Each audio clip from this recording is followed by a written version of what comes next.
So it's been a while since I've done one of these talking style vlogs, and I want to start making vlogs on my journey into simple living and appreciating peaceful moments in life. And I thought it'd be a great idea to start this series off by sharing my burnout story. And also because it's exactly 3 years since I've left my corporate life behind. So it's a full circle moment. I don't know if this is what people consider full circle moment, but like for me it feels like a full circle moment. Like everything just aligned, stars aligned. And more importantly, I feel like mentally I'm ready to share my story, so hopefully my story can help someone out there. Maybe it'll resonate with you, I don't know. If it doesn't, that's okay. Treat it as entertainment. And I just wanted to share this story. If you yourself are burning out or is already burnt out, maybe it'll give you an idea of what it's like to burn out. I just wanted to let you know that it will get better, so much better. You will get through this. Just follow through. It's a journey, it's a process, and you just need to take the time you need. Everyone's going to be different to process through everything. But here's my story. So, to give you a little bit of context, I've been working in the tech industry for over 10 years as a software developer, software engineer. So I started off as a junior developer. And, you know, when you graduate, you have this like ambition that you just want to like do something and achieve something. So I did what everyone did, kind of take on more roles and more responsibility over time and climb that corporate ladder. So over time, I got more and more responsibilities and became a senior software engineer. And the higher the corporate ladder I climbed, the more I realized that it was stressful. So development for me, I love coding. I love the problem solving part. I love building something. It's like playing with Legos. The part that I didn't like and that stressed me out, and ultimately I think what led me to my burnout, is the politics. The higher position I got, the more I felt like I have to have an opinion and I have to keep climbing. And it was just very stressful. And I don't want to make this video about why tech caused me to burn out. Maybe I'll make a video in the future about that. But I do think like every industry is different and everyone is different. So I was so stressed as I climbed that ladder. Not that I wanted to, but it's always like, your manager always wants you to like do more, do more, do more. And then like if you don't do more, you're seen as a non-performer. So in the last year prior to me quitting corporate life, I actually switched 3 jobs, 2 times 3 jobs in 1 year. And that was during the pandemic. You might be thinking, oh, maybe it's a pandemic. I think the pandemic was actually not the main issue. Everyone's like, oh, Andrew, pandemic, you must be so isolated, living alone. I was like, welcome to my natural habitat. This is how I like it. I like being alone. I'm a super introvert and I just like being alone, So it wasn't that big of a change for me. And I was able to connect with friends online, FaceTime, whatnot. So it wasn't that big of a change. The only thing that I think contributed to my burnout was maybe the gym. So working out is huge for me. I found that working out and physical exercises help me regulate my stress level quite a bit, because it's just a great way to like, release your stress and anger on the weights. And then that was gone because everything was shut down during the pandemic. So maybe that had something to do with it. I did try to do exercise at home. It's not the same, but I did try my best. And I also did calisthenics at the park outside. That was cool because, gave me a new opportunity to learn something new. So now I do calisthenics when the weather's nice as well, so which is good. So pandemic wasn't the big issue. I think the politics really took a toll on me. And so that final year when I jumped from job to job to job, I thought that it was that job that made me feel off. So that's why I just kept on jumping. The first, so out of that 3 jobs, so I got into that third last job after the honeymoon period of like maybe 2-3 weeks, then kind of went downhill. And I thought, okay, you know what? Maybe this problem space just wasn't for me. That was a DevOps kind of role. So on call culture was very thick. I didn't like that. Like being woken up at 3 a.m. And no, it's just like, how do you solve problems like when you're like half asleep? Anyway, so there's a lot of issues with that role on top of the politics. So what happened was I then jumped onto another job. So I stayed there for like 3 months, 3 4 months, something like that. And then I jumped onto another job for like around the same time, 5 months or so. And then I realized, okay, I don't like this. So, and then I jumped again to a different job in a totally different problem space. That was the job that ultimately put the nail in the coffin for me. And I'm glad it did. In hindsight, I think everything happened for a reason. So that job was very stressful. I was put onto a team that was just pure dysfunction in every letter of the word. And I just couldn't do it. Like I was there for 3 months. I didn't even finish my probation and I had to quit. I just had to. Throughout my entire career, I'm always very cognizant of making sure that there's something lined up before I quit, because like not only do you get the best negotiation with the new company when you're still employed, but also it's just a good track record on your resume. So I always like thought about these things, but that last job, it was so stressful that every morning I would tell myself, it will be a better day. Things will be better today. And, and then you go in and you're like, to a point where, so I wear my Apple Watch to meetings or like throughout the day. And like every time I go into meetings, my heart rate just spikes as if I'm doing exercise. So not only was my mental health like not good, my physical health was actually really bad, the worst that I've ever had in my life. So there was just so much stuff going on, and one day like I broke. I woke up, did the same kind of self affirmation, today will be a better day, today will be a better day.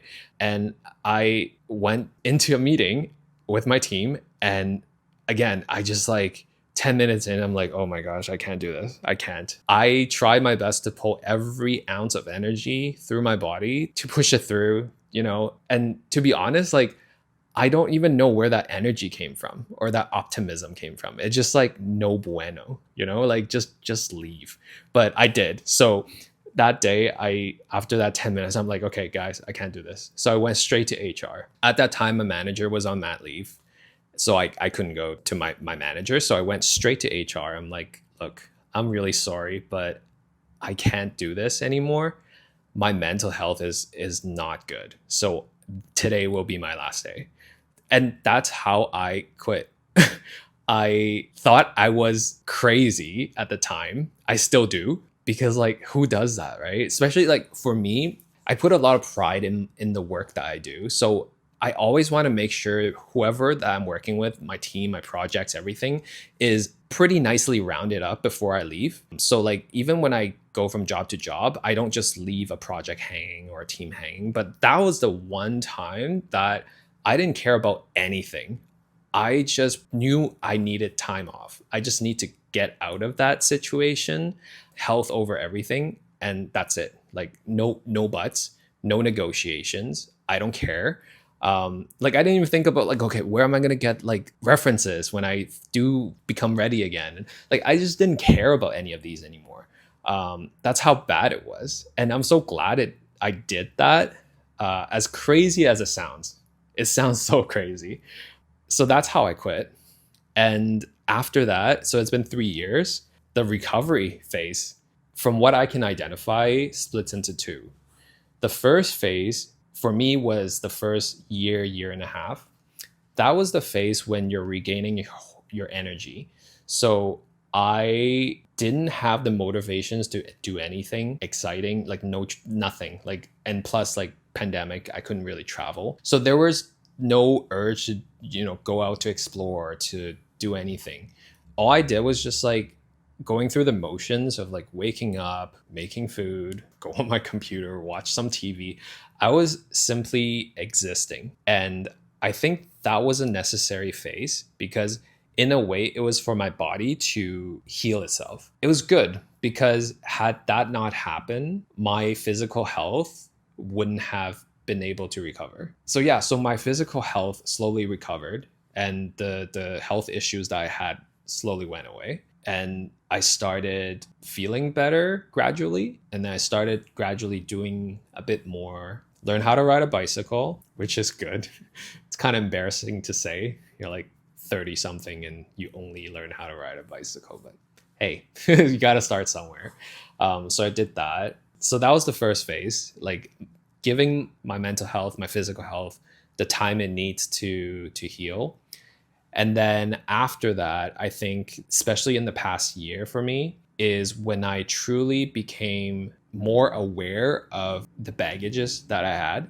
Because I started thinking back and be like, why was I so stressed? What caused me to feel that way? Or what caused me to behave a certain way? And also like starting to unpack all the baggages even before corporate, like, childhood trauma, and just starting to like have the energy and mental space to unpack all of this, which is very therapeutic, because that's how I feel like I've grown so much in the past year as a person, just being able to have the mental space to process through all this. Now, I know it sounds very rosy and, like, oh, maybe you should quit your corporate job too. No, don't do that. I'm not advocating for you to quit your corporate job if you're stressed and stuff like that. I think that's a very personal decision. For me, I'm very grateful to be in a position that I was able to do so financially. I've been saving up quite a bit prior to that. Like naturally, I'm very frugal, so I tend to save a lot of my income. And that's what allowed me to not have to worry so much about the financial aspects. So I think this is a very personal decision for everyone, and not everyone's in that position. So I'm very grateful for that, and I definitely don't take that for granted at all. But because of that cushion, I was able to just drop everything and just focus on my mental health. And that's the thing that I want to express, is that at the end of the day, mental health is so important, because if you're sick and you cannot function, like that's an issue. That's why saving has always been a big part of my life, because I know that I cannot function like that, like a robot forever. And I'm glad I did that. And now I'm just so grateful for the experience of the whole burnout journey. And that's why I am very into living a simple life. Like frugality is one aspect of it, but also like just finding the peaceful moments in life, And I think recognizing that throughout my life, what mattered to me most was just appreciating the simpler things. Not to say like simple living is no living, like also like minimalism. Some people get so caught up in like, oh, minimalism, but you still buy things. It's like, well, minimalism is very subjective, right? Like minimal for me is not minimal for you. So I think for me, like what's important is like just to find peace in life, appreciate the peaceful moments. Life doesn't have to be so complicated. It's not all about climbing the corporate ladder, making more money, or like buying more things. Like for me, it's not about that. It's about the experience, the people around you, and that's why I want to like take this vlog, my channel, my vlogs more towards that direction of just sharing the peaceful moments with you guys, and just finding the peace in everything, like maybe watching paint dry, because that's therapeutic. So like if you like watching paint dry, subscribe. I'm just kidding. No.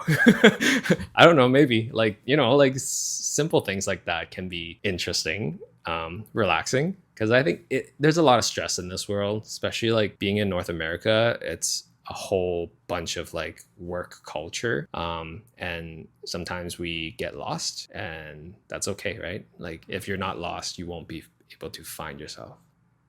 What's that saying? You need to be lost to be found. Yeah.